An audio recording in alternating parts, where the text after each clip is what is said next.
ಎಲ್ಲ ಜಿಲ್ಲಾಧಿಕಾರಿಗೆ, ಅಸಿಸ್ಟೆಂಟ್ ಕಮಿಷನರಿಗೆ ಮತ್ತು ತಹಸೀಲ್ದಾರರಿಗೆ ಪೆಂಡಿಂಗ್ ಕೇಸಸ್ನ ಡಿಸ್ಪೋಸ್ ಆಫ್ ಮಾಡಬೇಕು ಅಂತ ಹೇಳಿದ್ವಿ. ತಹಸೀಲ್ದಾರ್ ಹತ್ರ 6 ತಿಂಗಳಿಗಿಂತ ಜಾಸ್ತಿ ಇರ್ತಕ್ಕಂಥದ್ದು ಇಲ್ಲ.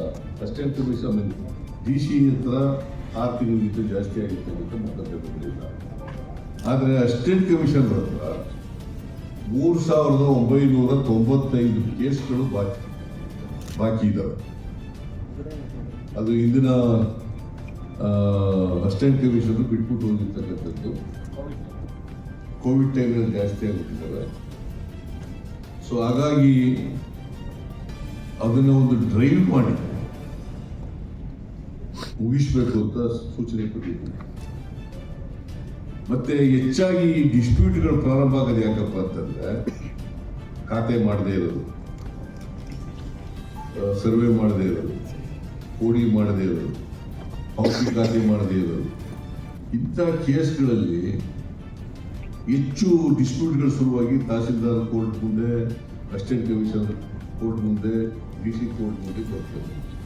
ಅದಕ್ಕೆ ನಾನು ಹೇಳಿದ್ದೀನಿ, village accountant, revenue inspector, tahsildar ಅವರವರ ಹಂತದಲ್ಲಿ ಕೆಲಸ ಮಾಡಬೇಕು ಅಂತ ಹೇಳಿದ್ದೀನಿ.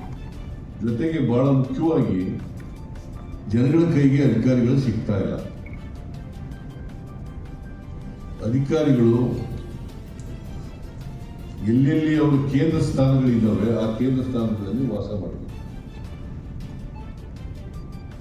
ಬಹಳ ಸಾರಿ ಜನ ಬರ್ತಾರೆ, ಅಷ್ಟೇ AC ಸಿಕ್ಕಲ್ಲ, ಆಮೇಲೆ ತಹಸೀಲ್ದಾರ ಸಿಕ್ಕಲ್ಲ, ಆಮೇಲೆ ರೆವಿನ್ಯೂ ಇನ್ಸ್ಪೆಕ್ಟರ್ ಸಿಕ್ಕಲ್ಲ, ಆಮೇಲೆ DC ಸಿಕ್ಕಲ್ಲ.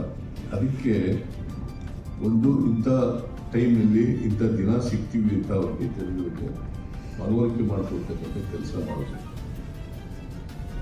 3ನೇದು,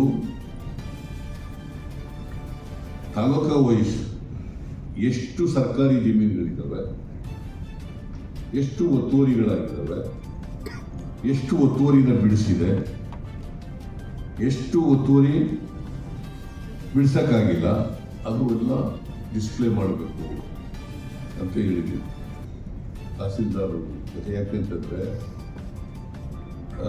ಇದಕ್ಕೆ ಸ್ಮಶಾನಕ್ಕೆ ಜಾಗ ಬೇಕು, ಕಬರ್ಸ್ಥಾನಗಳಿಗೆ ಜಾಗ ಬೇಕು, ಅಂಗನವಾಡಿಗಳಿಗೆ ಬೇಕು, ಶಾಲೆಗಳಿಗೆ ಬೇಕು, ಹಾಸ್ಟೆಲ್ಗಳಿಗೆ ಬೇಕು, ಆಸ್ಪತ್ರೆಗಳಿಗೆ ಬೇಕು. ಗೌರ್ಮೆಂಟ್ ಜಾಗ ಇದು ಇಮಿಡಿಯೇಟ್ ಆಗಿ ನಿಮಗೆ ಒಂದು ಸಂಪೂರ್ಣ ಮಾಹಿತಿ ಇದ್ದರೆ ಕೂಡಲೇ ಕೊಟ್ಬಿಡ್ಬೋದು. ಅದಕ್ಕೆ ಪ್ರತಿ ತಹಸೀಲ್ದಾರ ಕಚೇರಿಯಲ್ಲಿ ಇವೆಲ್ಲ ಮಾಹಿತಿಗಳು ಕೂಡ ಇರಬೇಕು, ಸಂಪೂರ್ಣ ಮಾಹಿತಿ ಇರಬೇಕು ಅಂತ ಹೇಳಿದ್ದೀನಿ. ಹೊಸ ಇಲ್ಲಿ ಪ್ರಾರಂಭ ಮಾಡಿದ್ದಾರೆ, ಕೋಲಾರ ಜಿಲ್ಲೆಯಲ್ಲಿ ಅದನ್ನು ಪ್ರಾರಂಭ ಮಾಡಿ ನಾನು ಜಿಲ್ಲಾಧಿಕಾರಿಗಳು, CEOಗಳು, ಸೆಕ್ರೆಟರಿಗಳು ಮೀಟಿಂಗ್ ಮಾಡೋದನ್ನೇ ಹೇಳಿದ್ದೆ. ಅದನ್ನು ಇಲ್ಲಿ ಪ್ರಾರಂಭ ಮಾಡಿದ್ದಾರೆ. ಸೊ ಇನ್ನು ಕೆಲವೇ ದಿನಗಳಲ್ಲಿ ಅದು ಮುಕ್ತಾಯ ಆಗ್ತದೆ. ಮತ್ತು ಒತ್ತುವರಿ ಮಾಡಿರ್ತಕ್ಕಂಥ ಕೆರೆಗಳು ಮತ್ತು ಸರ್ಕಾರಿ ಜಮೀನುಗಳು ಅವನ್ನು ಕೂಡ ಬಿಡಿಸಲಿಕ್ಕೆ ಪ್ರಾರಂಭ ಮಾಡಿದ್ದಾರೆ. ಯಾರೇ ಒತ್ತುವರಿ ಮಾಡಿರಲಿ, ಎಷ್ಟೇ ಪ್ರಭಾವಿಗಳಿರಲಿ, ಅವ್ರನ್ನ ಮುಲಾಜಿಲ್ಲದೆ ಬಿಡಿಸ್ಬೇಕು ಅಂತ ಹೇಳಿದ್ವಿ.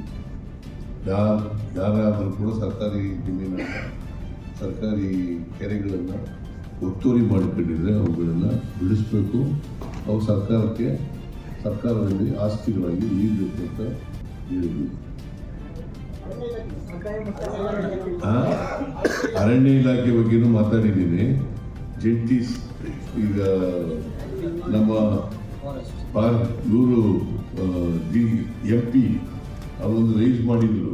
ನಾನು ಹೇಳಿದ್ದೀನಿ, ಈಗಾಗಲೇ ಸುರೇಶ್ ಡಿಸ್ಟ್ರಿಕ್ಟ್ ಇನ್ಚಾರ್ಜ್ ಮಿನಿಸ್ಟರ್ ಹೇಳಿದ್ದಾರೆ, ಜಾಯಿಂಟ್ ಸರ್ವೆ ಮಾಡಿ ಐಡೆಂಟಿಫೈ ಮಾಡಿ ಯಾವುದು which is the government land, which is the forest land ಅಂತ ಸರ್ವೆ ಆಗಿದೆ. ಅದು ಸರ್ವೆ ಮಾಡಿ ಅದು ಫಾರೆಸ್ಟ್ ಲ್ಯಾಂಡ, ರೆವಿನ್ಯೂ ಲ್ಯಾಂಡ ಅಂತ ಇರ್ತಾರೆ. ಅದು ರೆವಿನ್ಯೂ ಲ್ಯಾಂಡಲ್ಲಿ ಜನ ಇದ್ದರೆ ಅದಕ್ಕೆ ಬೇರೆ ಕಾನೂನು ಇರ್ತದೆ, ಫಾರೆಸ್ಟ್ ಲ್ಯಾಂಡಲ್ಲಿದ್ದರೆ ಅದಕ್ಕೆ ಬೇರೆ ಕಾನೂನು ಇರ್ತದೆ. ಸೊ ಅದ್ರ ಪ್ರಕಾರ ಮಾಡಬೇಕು ಅಂತ ಹೇಳಿದ್ದೀವಿ. ಸೊ ಅದು ಕೂಡಲೇ ಜಾಯಿಂಟ್ ಸರ್ವೆ ಮಾಡಿ ಅದನ್ನು ಐಡೆಂಟಿಫೈ ಮಾಡ್ತಕ್ಕಂಥ ಕೆಲಸ ಕೂಡಲೇ ಜಿಲ್ಲೆಯಲ್ಲಿ ಮಾಡ್ತಾರೆ. ಈಗಾಗಲೇ ಕ್ರಮ ತಗೊಂಡಿದ್ದಾರೆ. ಡಿಸ್ಟ್ರಿಕ್ಟ್ ಇನ್ಚಾರ್ಜ್ ಸೂಚನೆ ಕೊಟ್ಟಿದ್ದಾರೆ.